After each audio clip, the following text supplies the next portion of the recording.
자, 저희가 본격적으로 한번 이번 조사 결과를 분석을 해 보도록 하겠습니다. 자, 우선은 우리 위원님께서 이번 조사 결과 좀 간단하게 정리 좀 해주시죠. 이 먼저 그 결과 말씀드리는 조사 개요부터 말씀. 네. 1월 25일부터 29일까지 닷새 동안 전국 18세 이상 5,700여 명에게 통화를 시중에서 최종 2,529명이 응답을 완료했습니다. 4.4% 응답률을 보였고요. 유무선 혼용 방식으로 실시를 했습니다. 표본 오차는 95% 신뢰 준에서 플러스 마이너스 1.9% 포인트를 보였습니다. 네. 자, 뭐 지금 보면은 저희 기사에 있는 그래프를 좀 보여드리고 있는데요. 와, 저는 좀 놀랐습니다, 사실. 네. 어떻게 이렇게 또 결과가 나왔을지 좀 궁금한데요. 아니, 지금 보면 이재명 경기도지사 선호도 상승이 좀 많이 됐습니다. 네. 이게 사실 지난번과 비교해 보면은 첫 단독 1위 아닌가요? 네, 맞습니다. 네. 이번 조사 특징을 간단하게 말씀드리자면 네. 이재명 지사의 급등, 아, 윤석열 총장의 급락, 예. 또 이낙연 대표의 조정 없는 하락, 조정 없는 하락. 조정 없는 네. 하락. 예. 이렇게 좀 요약을 할 수 있고요. 네. 지난 10월 조사에서 이재명 지사와 이낙연 대표가 21.5% 동률을 보인 적이 있습니다. 맞습니다. 12월 조사에서 18.2%로 또 동률을 보인 적이 있습니다. 동률 보인 적이 2번 있었는데요. 네. 이번에는 이재명 지사의 단독 선두를 보인 첫 조사가 이번 조사다. 그렇게 말씀드릴 수 있습니다. 네, 단독 선두 올라섰는데 네. 아니 이게 2위와의 그러니까 윤 총장과의 오차 범위와 격차도 보이고 있는 일이죠. 이것도 의미가 있을 것 같아요. 단독 선두이면서 오차 네. 범위 밖을 오차 범위 밖에 있어야지 뭐 1위다 2위다 뭐 차이다라고 말씀드릴 수 있어요. 이번에는 오차 범위를 벗어난 예. 의미 있는 차이, 또 순위가 이렇다라고 말할 수 있는 수준에서의 뭐 선두 이렇게 부연할 수 있습니다. 예, 그러면 이재명 지사 얘기를 조금 더 해보고 다음 네네. 주자들 얘기로 넘어가 보도록 하겠는데요. 네네. 이재명 지사의 이 선호도 상승세 원인 어디서 찾을 수가 있을까요? 그래서 근본적으로 긴 호흡에서 좀 뭐 볼 필요가 있는데요. 이를테면은 그분은 그 정책을 정치화하고 그 정치를 정책화하는데 아주 능합니다. 예. 이런 기본적으로 탄탄한 그 정책 역량이 좀 기반이 돼 있기 때문에 가능한 거죠. 먼저 정치적 감각으로만 풀 수는 없고 정책 역량이 풍부하다고 해서 그것이 이제 현재 상황에서 어떻게 조응하고 풀어나가는 또 별개의 문제거든요. 네. 이를테면은 지난 뭐 코로나 국면에서 뭐 재난 지원금부터 시작해서 뭐 재난 시리즈, 경제적 기본권 등 네. 현재 코로나 국면에서 좀 분명한 리더십을 보여주고 분명한 리더십의 근간에는 현실에 맞는 필요한 정책적 역량을 적시에 적재적소에 좀 보여주었다. 또 한편 이제 다른 분들하고는 다르게 광역단체장이다 보니까 자신이 구현하고 생각하고자 하는 바를 바로 현실화시키는데 굉장히 좀 유리한 포지션이거든요. 구체적으로 보여줄 수가 있다. 그렇다면 네. 그 당대표 같은 경우는 일단 뭐 당내 뭐 조율을 거쳐야 되고 네. 또 야당과의 또 이견을 또 맞춰야 되는 또 실제적으로 또 이제 풀려고 하면 실탄과 근거라고 할 수 있는 예산과 법률 지원까지 또 정부의 협조를 구해야 되는데 아무래도 좀 속도가 느릴 수밖에 없고 원안이 이제 여야 협상을 거치다 보면 좀 표현이 그렇지만 좀 누더기라 그럴까요? 많이 훼손되고 이제 회절되는 그런 문제가 있는데 이재명 지사 같은 경우는 자신이 구현하고자 하는 정책적 내용을 네. 훨씬 더 수월하게 진행할 수 있는 아웃풋이 선명하게 드러나고 그 아웃풋의 효과가 피드백이 또 빨리 올라오는 이런 굉장히 또 구조적인 문제에서도 네. 굉장히 훨씬 더 유리한 위치에 있고 이런 것들 결과물들이 나오면서 이것이 이제 선순환적으로 이제 축적되는 네. 뭐 이런 양상에서 이재명 지사의 그 지지도 흐름이 계속 축적되어 왔던 그런 요인으로 좀 설명드릴 수가 있겠습니다. 예, 그러니까 보면은 23.4%, 그러니까 지난달 그러니까 2020년 12월 조사보다 5.2% 포인트 상승을 했습니다. 네. 이걸 보니까 상승세에서 이어지고 있다는 말씀하셨고 그런 경기도 지사라는 그 직에 좀 걸맞는 그런 역할 또 정책 그리고 그런 정책들이 다 또 중앙 정치와 정책과 연결돼 있으니까 맞습니다. 그런 것들을 눈을 보면서 확인하면서 이런 것들이 반영되고 있다 이런 말씀이신데 이게 어떻습니까? 뭐저 보수층, 중도층, 진보층 뭐 지역적인 면도 있고 한데 이런 세부적으로 좀 들어가 보면 어떤 특징이 좀 있나요? 이번 그 이재명 지사의 급등 요인으로 눈여겨 볼 대목이 이를테면 그 진보와 호남에서의 어떤 급상승이 전체 흐름을 좀 이끌었습니다. 지금 네. 지난 가을 겨울까지만 해도 그 이재명 지사와 이낙연 대표 투톱이 합 40%에서 좀 팽팽하게 좀 붙어갔더라면 이번에 조정 없는 하락 급등을 만든 요인도 어디서 갈렸는가? 네. 진보층과 호남에서 좀 크게 움직임이 바뀐 것이 전체 결과를 만든 요인이긴 합니다. 구체적으로 보자면은 그 진보층에서는 전월 대비 이재명 지사가 30.8에서 37.4 네. 6.6% 포인트 상승을 했고요. 예. 또 눈여겨볼 것이 호남입니다. 호남이 호남. 전월 13.6%에서 네. 이번 조사에서 22.1. 앞자리 숫자가 바뀌었죠. 그래서 예. 무려 8.5% 포인트 많이 상승을 올랐네요. 하면서 네. 이 요인이 전체 결과를 차이를 만든 그런 요인이다. 그렇게 좀 설명드릴 수 있습니다. 진보층과 호남 지역에서 지지도가 많이 올라갔네요, 진짜. 그리고 중도층에서 흐름도 네. 18.1에서 24.5로 어허. 6.4% 포인트. 그래서 이제 전 이념층 저는 보수층을 뺀 네. 중도와 진보 네. 그리고 이제 호남. 또 하나 사실 좀 특이하게 좀 지켜볼 네. 지역이 어디냐면은 경기 인천 지역입니다. 지역으로 보자면 경기 인천. 예, 예. 네, 네. 경기 인천 지역에서 이재명 지사가 30%를 넘게 그렇게 나타났어요. 그렇게 본다면 자기 홈에서부터 강하게 기반을 다지고 이제 확장할 수 있는 모멘텀 여건들을 뭐 충분히 확인되었다. 이번 이재명 지사의 급등 배경, 요인, 전망까지 아우르자면 여러 가지 시그널들이 좀 긍정적으로 우호적으로 나타났다. 그렇게 설명드릴 수 있습니다. 제가 볼 때는 이 중도층에서 네. 또 이렇게 선호도가 올라갔다는 것 자체.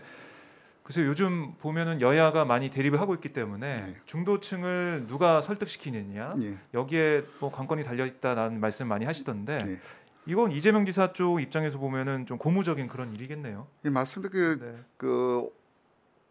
당장은 경선 국면이라고 할 수 있는 뭐 진보층 호남의 지지세 확장도 당장 급하지만 이제는 이재명 지사가 설득할 수 있는 이제 지난 가을 겨울까지만 해도 투톱으로 붙어 있었을 때는 누가 되어도 우리가 되는 거 아니냐 이른바 좀 불확실한 확실성이라고 할 수 있는데 두 분 중에 누가 되더라도 민주당 입장에서 봤을 때는 우리가 되는 건 확실하지 않느냐 그런 측면 그런 흐름들이 지난 1년여 쭉 끌고 왔었죠. 그렇다면 지금 이제 질문의 질이 바뀌었습니다. 즉 뭐냐면은 이재명 지사가 본선 필승 카드냐, 본선에도 이길 수 있느냐 이에 대한 물음이 이제 던져질 테고 이재명 지사는 그에 대한 답을 해줘야 되는데 그런 상황에서 봤을 때 중도층에서 이제 경쟁력이 있다. 중도층에서도 거부감이 없다. 선거라는 것은 결국 이제 양쪽의 어떤 출발해서 결국 이제 중도를 누가 먼저 점하냐 이 게임이라 봤을 때 중도에서도 경쟁력이 확인되었다라는 것은 이재명 지사에서 봤을 때는 경선과 본선까지 동시에 설명할 수 있는 굉장히 우호적이고 유리한 지표가 아니냐. 좀 그렇게 좀 중도층에서의 급상승을 그렇게 좀 설명드릴 수 있겠습니다. 네, 2021년 새해 맞아서 첫 저희가 조사를 해본 건데 리얼미터랑 함께 조사를 해봤는데 이재명 지사 입장에서는 좀 뭐 기분 좋은 그런 조사 결과 나온 것 같고 어떻게 보십니까, 위원님? 그러면 이재명 지사가 이런 추세를 좀 계속 유지할지 2021년도에 계속 쭉 유지하면서 뭐 탄탄대로를 갈지 아니면 이재명 지사도 뭔가 좀 신경을 써야 될 그런 리스크가 있는지 좀 어떻게 보십니까? 아까 말씀드린 이제 뭐 지금까지는 뭐 이재명, 이낙연 둘 중에 누구냐에서 이제는 이재명 지사 아니냐로 좀 저희 이제 오마이뉴스 리얼미터뿐만 아니라 어저께 뭐 조사되었던 뭐 예. 세계일보 네, 리서치 네, 네. 조사에서도 이재명 많이 좀 지사가 앞서고 있죠.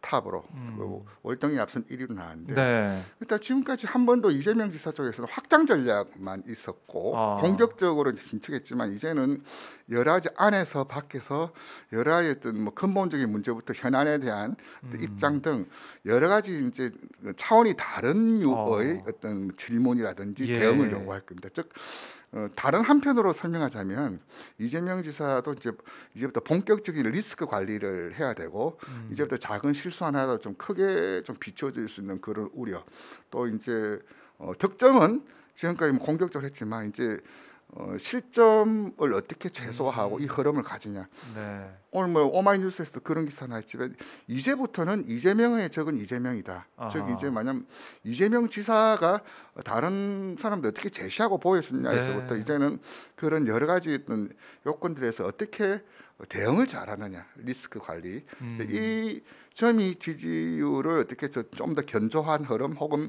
여기서 추가 상승으로 갈 것인지 네. 아니면 횡보할 것인지 심지어 뭐 리스크 관리를 잘못해서 뭐 급락하는 그런 경우들도 덜어 많은데 이제부터 이런 국면을 이재명 지사 쪽에서도 좀 달리 지금까지 상황은 좀 다른 상황으로 좀 보는 거 그것은 핵심은 이제 리스크라고 할 수 있는 리스크 관리를 어떻게 할 것이냐 네. 이게 이제 좀 지지도 흐름에 중요한 영향을 좀 미칠 것으로 좀 보여집니다.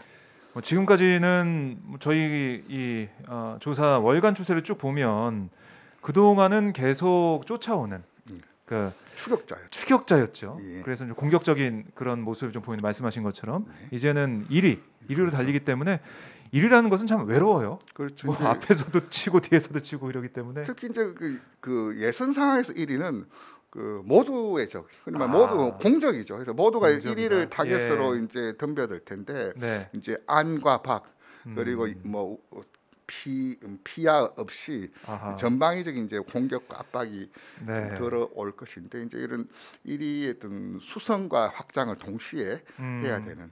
그 뒤 따라오는 추격자들은 거리를 둬야 되고 또 이제 계속적으로 올라가야 되는 그런 네. 상황에서 이제부터 이재명 지사의 진짜 실력. 아하. 아까 말한 몇 가지 코로나 국면에서 분명한 내용을 제시하면서 관심을 받고 주목을 받고 호감을 받고 이제 네. 세를 받았던 이런 단계에서 이제는 그것을 넘어서는 것을 좀 보여줘야 되고 네. 차별화를 해야 되고 또 아하. 안정감을 줘야 되고 예. 여러 가지 좀 모두가 좀 다중 모두가 좀 펼쳐질 것으로 좀 예상되고 이재명 지사도 그에 대한 답을 어떻게 할 것인가가 이제 좀 이제 관건이 아닐까 그렇게 좀 보여집니다. 예, 그 점 저희가 지켜보도록 하고요. 자, 그러면 2위는 뭐 윤석열 검찰총장이 차지를 했는데 지난 조사에서는 1위였잖아요. 네, 그렇습니다. 1위였는데 5.5% 포인트 하락하면서 18.4% 네. 2위로 주저앉았습니다. 네. 어떤 원인이 작용했을까요? 그 지난 저도 계속 좀 말씀드렸는데 네. 그 윤석열 총장이 발광체냐 반사체냐 즉 스스로 자기가 우리 사회에 대한 뭐 여러 가지 이슈라든지 정책이라든지 비전을 제시하면서 획득된 지지율이냐 아니면은 뭐 바로 이야기하자면 추윤 갈등이라든지 추윤 갈등, 그 법검 갈등, 뭐 당검 갈등 등 이게 갈등 구조 속에서 네. 뭐 표현이 그렇지만 뭐 핍박받는 이미지, 저항하는 이미지, 또 뭐 반문 정서를 뭐 대표하는 이미지. 즉 이제 반정립에 기초한 자기 정체성이라고 할까요? 거기에 대해서는 한계를 볼 수밖에 없거든요. 즉 발광체 반사제 이 말을 다시 거슬러 오자면 조명이 꺼짐으로써 실체가 사라지는 좀 이런 상황에서 또 이제 그것이 이제 부연하자면은 언론 노출 빈도가 줄어들었고 또 강도가 줄어들었고 그리고 또 빈도와 강도가 줄었고 또 결정적으로는 지난 문재인 대통령 신년 기자회견에서 문재인 총장 윤석열 총장은 문재인 정부의 검찰총장이다라고 하면서 지금까지의 논란을 일거에 해소시켜 버렸습니다.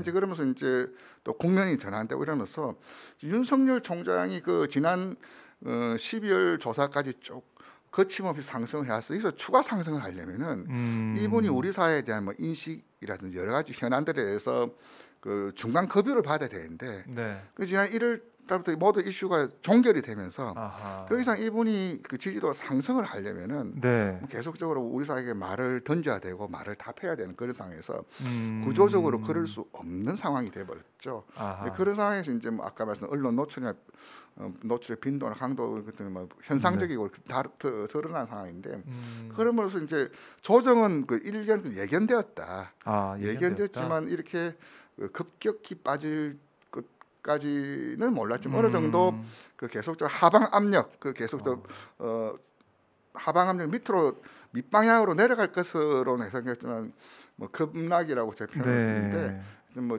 큰 폭으로 하락을 했습니다. 그렇네요. 급락이란 말이 좀 맞는 상황이 됐는데 예. 그 세부 지표를 쭉 봐도 보수층에서도 떨어졌네요. 예. 지지도가. 보수층에서 그 지난 그 전월에는 33.9%. 보수층 3명 중 1명은 나는 윤석열 총장이 깜이다. 윤석열 총장을 선호한다라고 했는데 그렇죠. 이번 조사에서는 28.7%로 아하. 5.2% 포인트 좀 하락했고요. 예. 그 중도층에서도 전월 26.0에서 이번 20.7%로 5.3% 포인트 하락을 했습니다. 네. 예. 뭐 이 전체적인 지표가 하락하다 보니까 대구 경북에서도 빠졌고요. 예. 보니까 우리 부산, 울산, 경남에서도 빠지고 예. 어떻게 보면 보수층 지지세가 높은 곳에서 많이 빠진 모습 네, 그걸 좀 그렇습니다. 느낄 수가 있네요. 네. 어떻게 보세요? 그러면 윤 총장이 지금 2위로 좀 주저앉았는데 네. 앞으로 좀 반등의 기회가 있을까요? 반등은 좀 어려울 것으로 어렵다. 물론 예. 지금 지난 주말 뜨겁게 달구었던 것이 북한 원전 건설 의혹인데 그렇습니다. 어쨌든 지금 윤석열 총장이 향후 그 정권 관련된 수사를 하면서 이제 모멘텀들은 간헐적으로 생기겠지만 그것이 이제 지지율 상승을 좀 견조하게 만들거나 네. 혹은 급등할 수 있는 뭐 기반으로 자산으로 작용하기는 좀 어려워 보이고 예. 무엇보다도 과연 이분이 그 정치를 하는 게 맞냐, 할 수 있냐. 지금까지 이제 뭐 반문 정서를 상징하고 윤석열 아니냐라는 어떤 그런 기대와 바람이 만들었다면 이제는 물질화되는 어떤 근거라고 할 수 있는 네. 이분의 어떤 그 내용적인 걸 제시를 해야 되는데 현실적으로 할 수가 없는 상황이죠. 검찰총장이 만약 지금 이 상황에서 정치 현안을 그 수사와 기소의 외적인 걸로 하게 되면은 지금까지 지난 그 1년을 끌고 왔던 윤석열 총장의 진정성이 사라지게 되고 또 본인 스스로도 예. 그것을 할 수 있는 준비라든지 내용적인 문제 또 그리고 개발할 수 있는 그런 뭐 의지 등도 네. 뭐 그 다시 보이지 않는 것 같고 아하. 또 국민적인 그 지금까지 윤석열 총장을 성원해 왔던 그런 뭐 진정성이라고 할까요? 그런 측면들도 의심을 받게 되는 상황에서 이분이 더 이상 그 급등 혹은 뭐 흐름을 유지할 수 있는 모멘텀들은 네. 갈수록 희석이 될 것. 하지만 이제 정권 관련된 수사라든지 그런 내용을 할 때마다 뭐 일부 언론과 지지층에서는 그것은 이제 해석을 하고 네. 그렇게 함으로써 윤석열 힘내라 이런 의견들이 있겠지만 예. 그것은 말 그대로 뭐 그 분들의 이야기고 전체 흐름으로 대세로 이제까지 이제 연결되기에는 네. 좀 무리가 있지 않을까 아하. 좀 그렇게 보여집니다.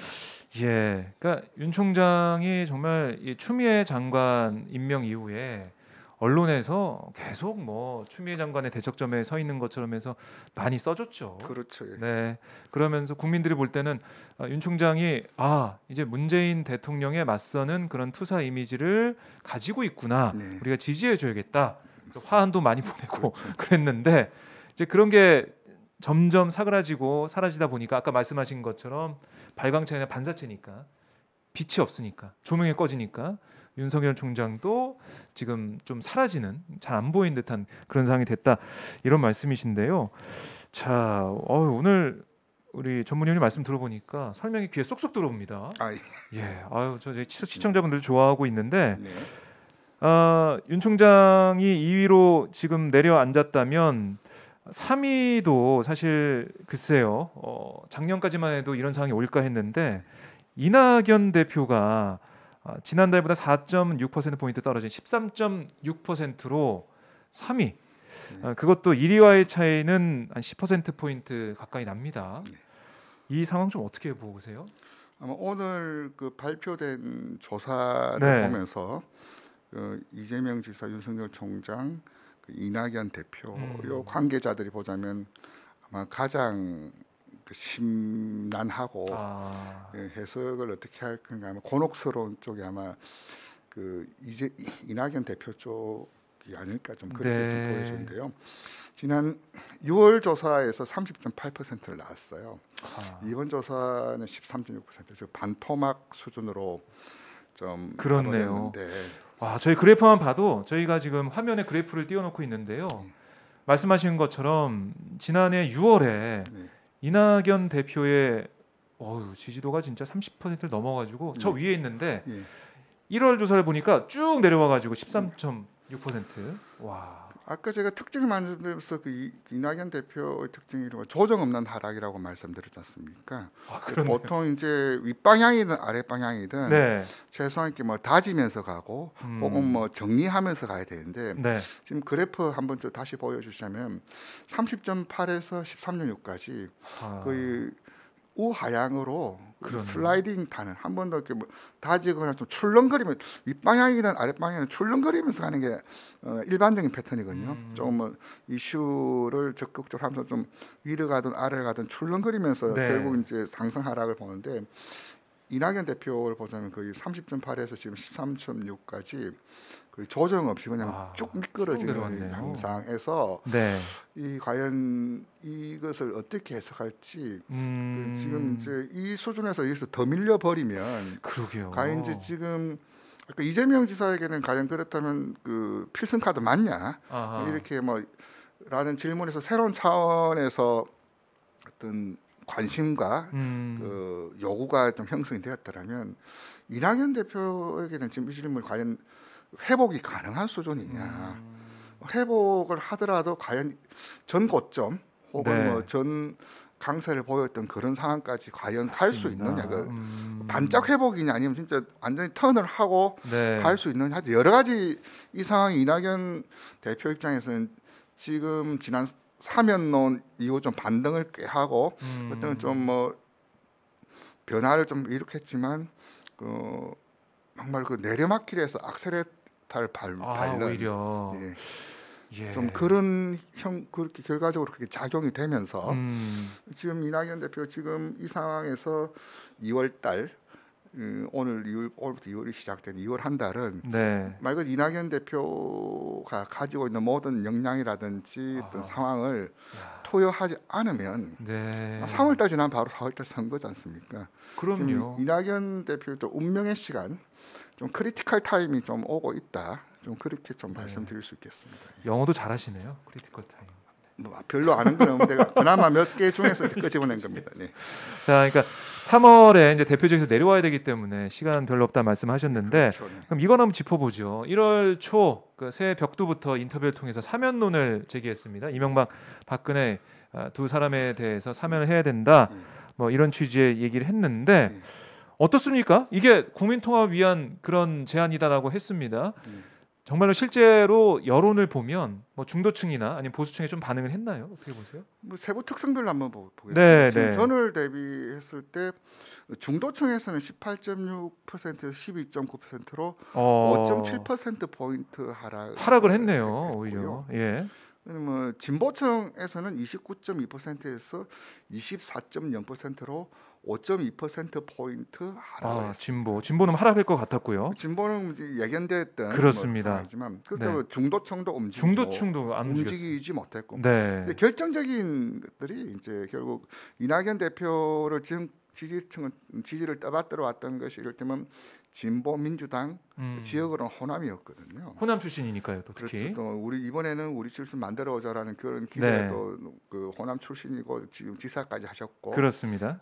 근데 문제는 호남에서 전월 34.3%에서 이번 조사에서 21.2%로 13.1% 포인트가 꺼졌습니다.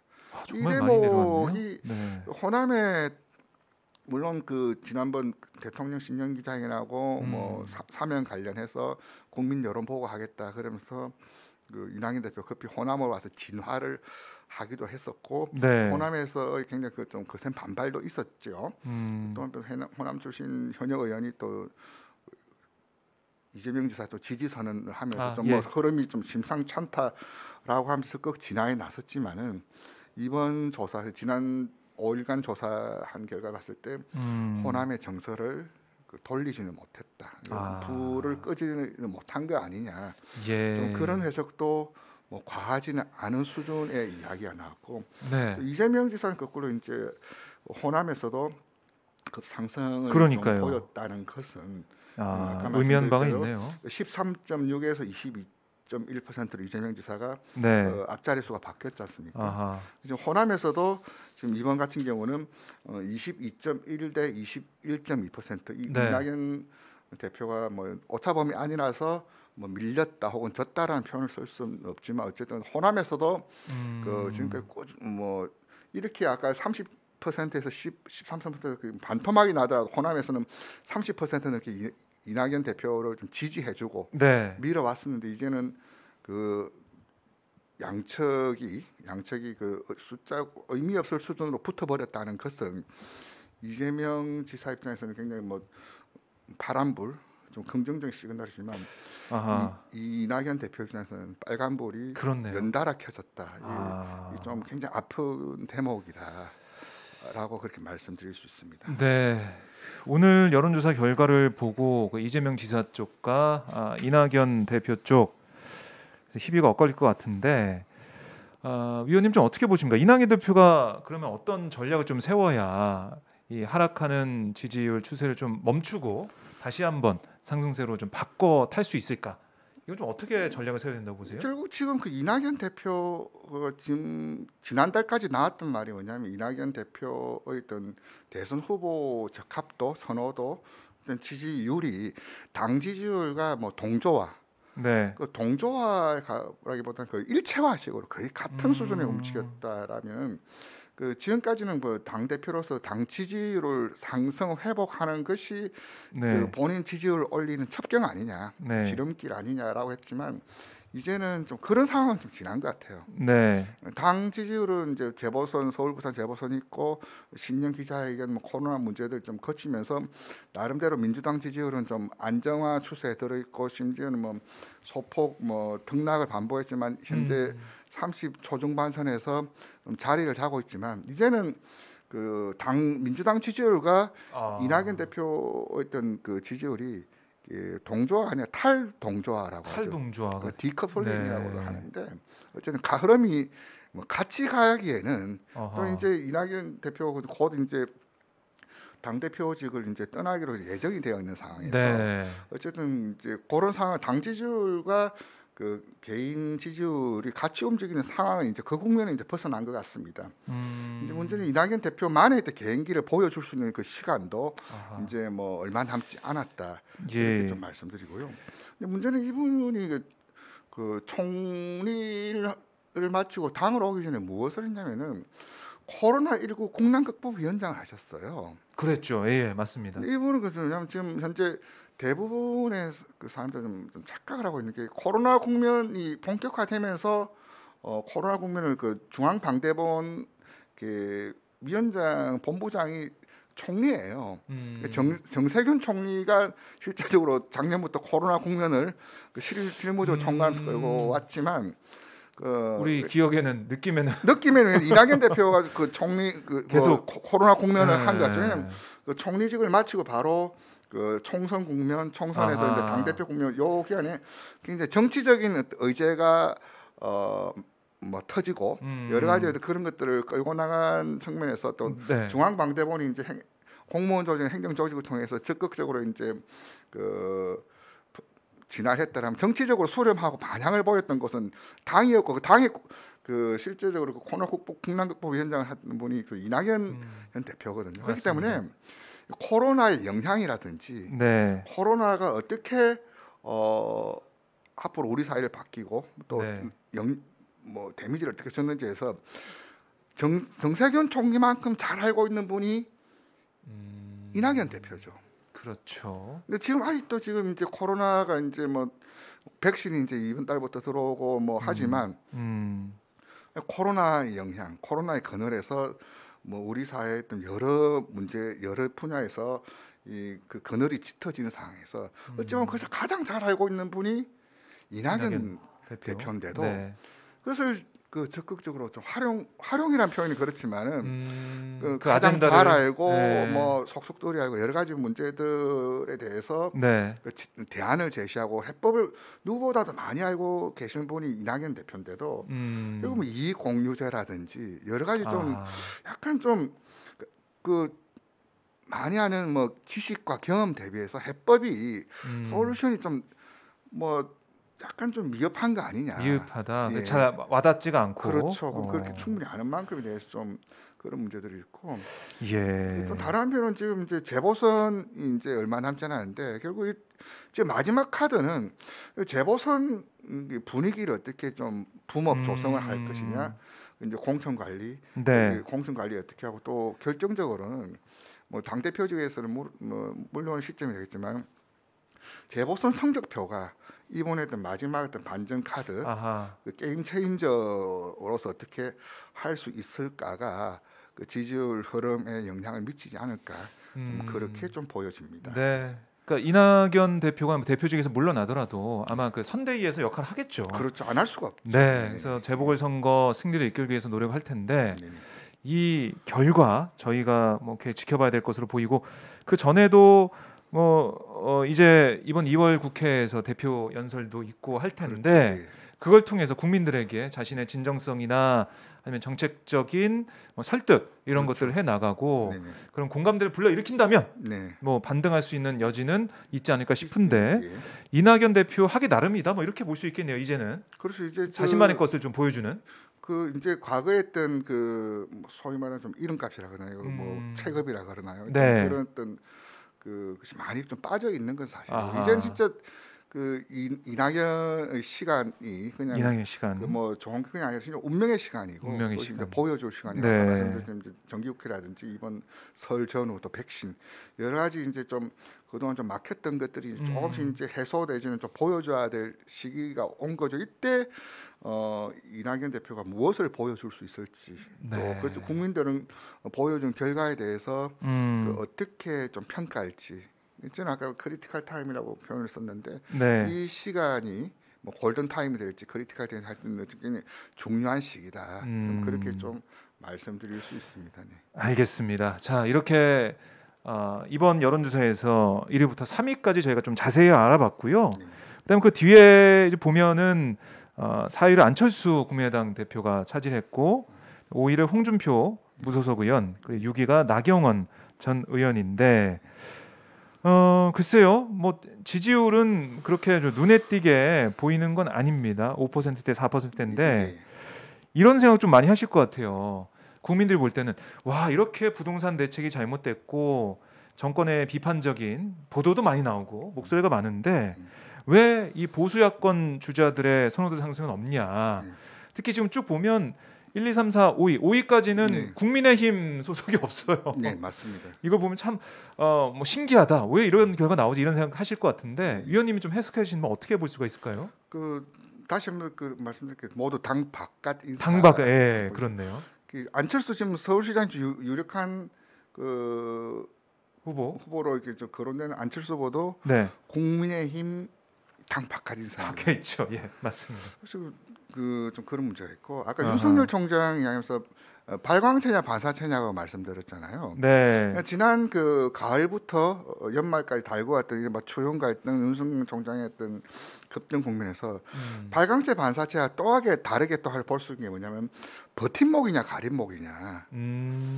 저는 이렇게 봤을 때 윤석열 총장 지지율이 올라가는 게 대해서 왜 네. 국민의힘이 좋아하는지에 대해서는 좀 개인적으로 의아심을 가졌습니다. 예. 근데 문재인 정부에 반대하고 저항하고 대들고 뭐 핍박받고 이러니까 우리 편처럼 느끼지만 실제로 그분이 과연 그 정치적 정향성이나 여러 가지가 과연 국민의힘하고 맞을지 이쪽으로 올지 그렇죠. 실제로 그분이 그렇게 크면 클수록 버팀목이 아니라 가림목이로 되는데 왜 좋아할까? 저는 아, 개인적으로 그런 좀 생각하셨군요. 의아했어요. 네. 왜냐하면 그분이 정치를 하시더라도 과연 국민의힘 유니폼을 입을까? 네. 좀, 좀 개인적으로 좀 의아했었는데 아하.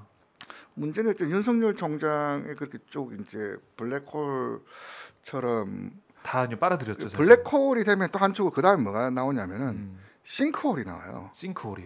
네. 그렇게 그만큼 쭉 빨아들 만큼 다른 그건 빈 공간이 되는 거죠. 후보들이 네. 갈 수 있는 주목받을 여지라든지 아하. 오히려 지금 김종인 비대위에서 해야 될 것들이 네. 이제 당을 정상화 체질 개선도 있지만 결국 이제 여러 인물들을 주자군들 좀 반열에 제대로 올려놓고 좀 키워야 되는데 네. 이제 뭐 윤석열 김종인 총장도 숱하게 경고를 했지만 결국 이제 그렇게 되지를 못했던 거죠. 그렇죠. 결과론적으로 뭐 새로운 인물도 못 찾았고.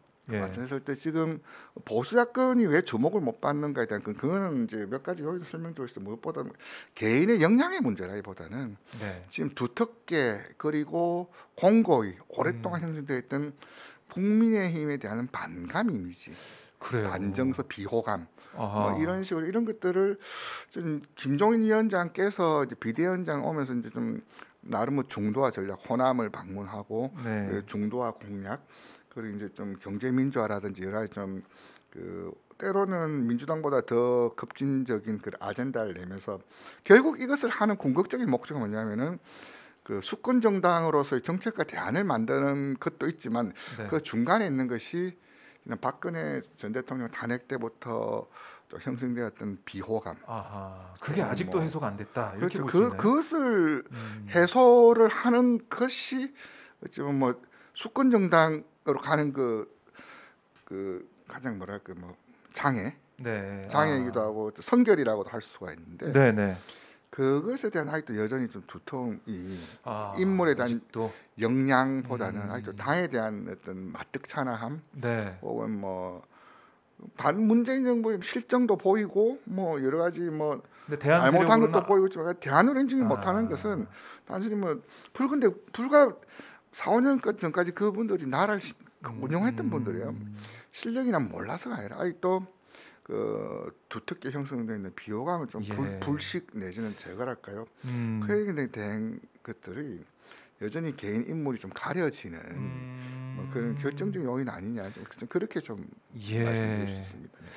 네. 그런 면 때문에 윤 총장이 또 주목을 좀 받았고. 그렇죠, 맞습니다. 이게 문재인 정부가 각을 세운다고 하고 비판을 한다고 할 때 사실 제1야당이 제일 주목을 받아야 되는데 맞습니다. 그게 아니라 검찰총장이 주목받는 이런 상황들 국민의힘이 좋아할 만한 상황은 아니다. 이제 뭐 정부와 대립하고 각 세운다고 해서 그 어느 정도 지지율은 어느 정도 보이겠지만 과연 그렇다 해서 곡간 열쇠를 나라에 대한 방향 키를 줄 수 있을 만큼의 이미지는 그보다 또 다른 차원이거든요. 또 다른 차원이다. 그런 뭐그 대들고 뭐 문제를 네. 제기하고 비판하고 이까지는 어느 정도든 초기 동력을 확보할 수 있지만 그 넘어서 보이려면은 네.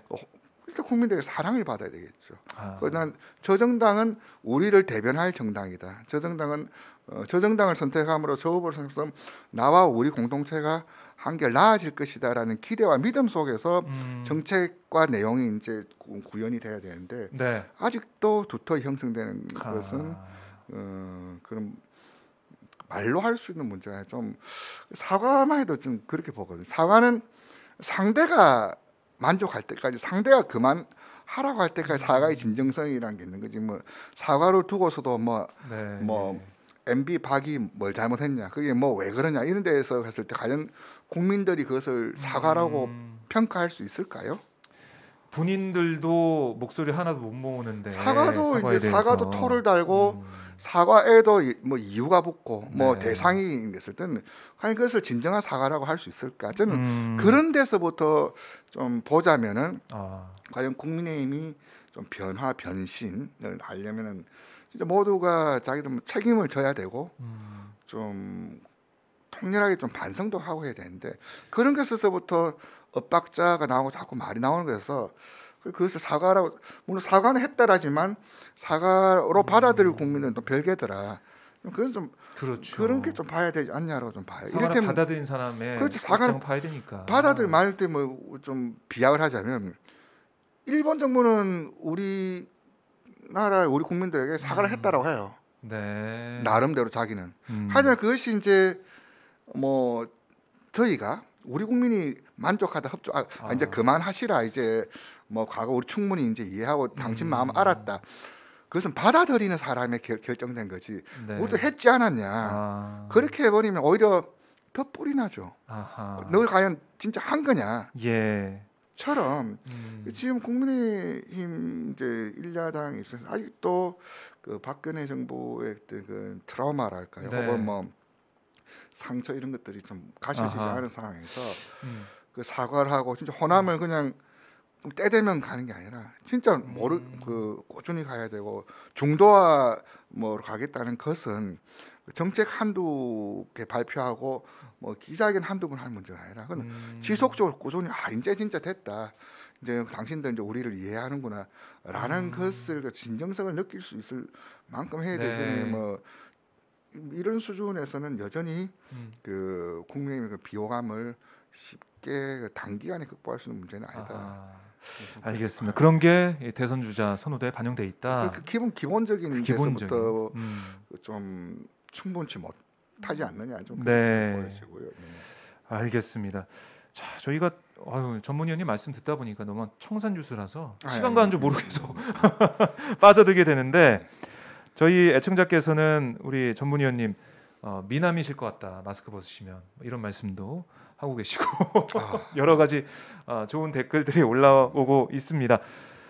저는 이걸 또 마지막으로 좀 여쭙고 싶은데 그러면 뭐 다음 달에 저희가 다시 또 만나서 말씀을 나누겠지만 이번 달 이 선호도를 결정짓는 아니면 영향을 줄 수 있는 그런 요인들이 어떤 게 또 있을까요? 가장 큰 건 코로나. 코로나. 코로나 이제 2월 달부터 백신이 도입되고 이제 백신이 되면서 이제 긴 터널 끝에 좀 삐처럼 보인다. 터널을 갈 뻔했는데 터널 끝에 나오지 못했지만 그래도 저기가 터널 끝 아니냐라도 한 줄기 빛이라도 보였다는 것은 백신도 그렇죠. 이제 백신이 이제 가고 해결책이 그렇습니다. 그런 기대감. 네. 어쨌든 이제 그런 기대감과 동시에 이제 앞으로 집단 면역이라 이제 완전 탈출까지는 좀 나름대로 그래도 지금 요 몇 달 상간에 그 언제가 뭐다 언제가 나오고 언제 뭘 될 것 같고 이런 말들이라도 나온다는 것은 어쨌든 코로나 국면이 이제 좀 끝이 보이는 거 아니냐라는 기대감이 있고 또 한편으로는 이제 그런 기대감만큼 지난 1년 동안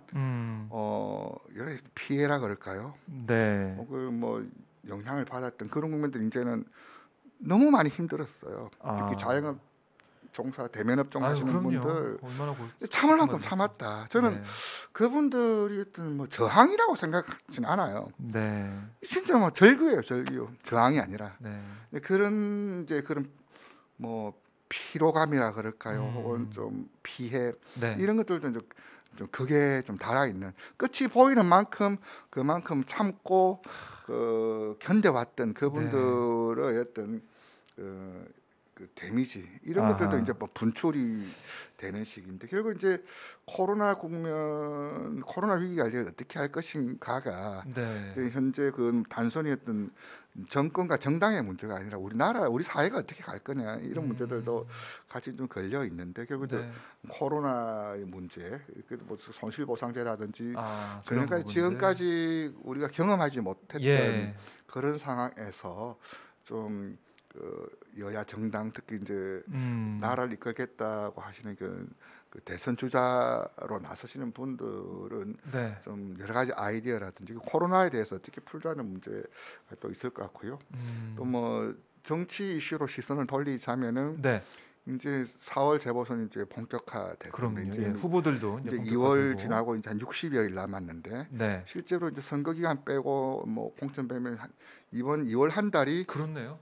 4월 재보선 결과를 내는 거의 뭐 기초 작업과 골조 작업을 동시에 끝내야 되는 그런 상황인데 4월 재보선을 어떻게 풀어 나갈 것인가 그런 측면에서 그 차기 대선 주자들의 어떤 체급이나 영향력 이제 좀 뭐 반경 이런 것들이 좀 같이 좀 연동되지 않을까 좀 그렇게 좀 보여집니다. 네, 코로나와 그 재보선 말씀하셨고, 그리고 이건 또 어떻게 보세요? 북한 원전 건설 관련해 가지고 여야가 뭐 첨예하게 공방을 벌이고 있는데요. 이 부분은 좀 어떻게 영향을 미칠까요? 지난주 말을 가장 뜨겁게 달궜죠. 그게 뭐 이적 행위, 이런 예, 이적행위다. 이런 말까지 나왔는데 네, 그것이 이제 빨리 그 어쨌든 여도 야도 굉장히 좀 황당하면서 좀 뜨겁게 돌발된 이슈잖아요. 그렇죠. 문제 네. 이제 빨리 그 진위라든지 오늘 뭐 일본에서는 오늘 대수비라 그러죠. 그 뭐 대통령 주 수석 비서관회에서 뭐 대통령께서 언급을 하지도 않을까라고 했는데 이거는 아하.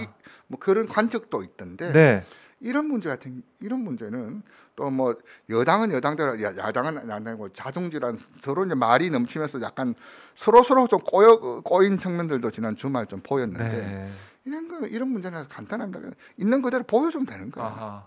그 내용이 뭔지? 그렇죠. 뭐 추측하고 뭐 그게 뭐 박근혜 정부 때도 MB 때도 했고 뭐 네. 아니다 뭐 이런 거 없이 그냥 있는 그대로. 파일이 있는 그대로 보여주고 이런 취지에서 했었고 내용은 이거다라고 간단하게 보여주면 종결된 문제예요. 네. 자꾸 이제 한쪽에서는 뭐 혹여나 이게 과잉 해석될까봐 이제 좀 축소를 하고 또 일단의 내용을 보고 그것이 전체고 이런 맥락 아니냐라고 또 공세로 끌고 가는 것은 뭐 둘 다 좀 적절치 아하. 못하죠. 있는 그대로 보여주는 것이 가장 명료하고 정확하고 그 국민들을 안심시키고 네. 빨리 이 국민이 그렇게 오래 하는 게 과연 뭐 좋으냐 여야 간의 어떤 성적도 덕실은 나오겠지만 국민들 입장에서는 이 다소 얘기, 좀 예. 황당하고 그 무슨 이야기냐. 그렇죠. 지금 재보선 코로나19 이걸 지금 우리가 싸우고 이겨야 되는데 그렇죠. 여기에 대해서 정책이나 비전이 이런 걸 예. 보고 뭐 여야가 경쟁하면 모르겠지만은 그렇죠. 이거 공방 벌이는 건 국민들 입장에서 보면은 좀 피로감이 계속 생기는 거거든요. 피로감도 없이 바로 짜증으로 갈 수 있어요. 이게 도대체 뭐 하는 거냐. 이 와중에 네. 뭐 이적행위 이런 말이 그렇게 나올 수 있는 거고 그게 뭐 도보다리 때 뭐 슬쩍 건네서지 않았냐 등 여러 가지 그런 뭐 불필요한 물론 뭐 국민 입장에서 뭐 알고도 싶고 따져도 봐야 될 문제지만은 네. 그런 근거 없이 추측으로 이렇게 몰아가는 것에 대해서는 지금 이 국면에서 아까 방금 우리 박 기자님 말씀하셨듯이 지금 네. 코로나 국민들 뭐 이런 여러 가지 이 상황에서 이런 걸로 여야가 또 삿바잡고 도는 거에 대해서 과연 어떻게 볼지 저는 좀 이슈의 성격과는 좀 별개로 네. 좀 흐름이 어떻게 진행될지는 좀 한번 좀 봐야 될 문제다 그렇게 좀 보여집니다. 네, 알겠습니다. 자, 여야 차기 대선 주자 선호도 저희 오마이뉴스가 리얼미터에 의뢰해서 매달 이렇게 조사 결과 발표하고 있는데요. 오늘부터 저희 오마이 TV 유튜브와 그리고 리얼미터 TV 유튜브 채널 함께 이렇게 동시 방송을 하고 있습니다. 여러분들 어떻게 보셨습니까? 저는 또 개인적으로 이렇게 전문위원님 말씀 들으면서 쭉 정리가 되더라고요. 매달 이렇게 시간 마련할 테니까요. 여러분들 꼭 이 아마 매월 첫째 주 월요일이나 화요일이 될 것 같은데 그때 오셔서요. 이렇게 여론조사 결과가 나왔고 이런 의미가 있구나. 앞으로는 예측할 수 있는 부분이 이런 거구나. 이런 것들을 들어봐 주시면 고맙겠습니다. 위원님 어떠셨어요? 첫 시간. 아주 재미가 있었고 또 네. 이제 그 독자들, 네. 구독자들 네. 그리고 또 쌍방향으로 또 같이 좀 느낄 수 있다는 것은 네. 다음에 이제 구독자들의 의견도 네. 바로 현장 질문 답변 이런 것도 하면 알겠습니다. 그 좀 시간을 가까이 하고 음. 좀 더 친근히 하고 다른 전통적 미디어에서 느끼지 못했던 네. 그런 만족감을 또 여기서 좀 했으면 예. 안 좋겠냐 그런 생각 좀 들었습니다. 아까 미남이라는 그 댓글에 좀 만족감을 느끼신 거 아닌가요? 전혀. 네, 농담이었고요. 오늘 말씀 정말 잘 들었습니다, 위원님. 다음 달에 뵙겠습니다. 예, 감사합니다. 네, 고맙습니다. 네. 자, 이어서 저희가 신한군의 신재생 에너지 관련 영상과요. 그다음에 우리 오연호 오마이뉴스 대표 기자 유튜브 채널이 있습니다. 오연호의 꿈틀리 마을이라는 유튜브 채널이 있는데요. 저희 자매 방송이니까 지금 방송 보시는 분들 가셔서 좋아요, 구독 꼭 눌러주시고요. 관련 영상도 저희가 신한군 영상 이어서 보여드릴 테니까 오연호 대표 기자가 이렇게 꿈틀리 마을을 만들어서 교육을 위해서 애쓰고 있구나. 이렇게 좋은 말과 또 좋은 조언이 있구나 이렇게 느껴주시면서 많이 봐주시면 고맙겠습니다.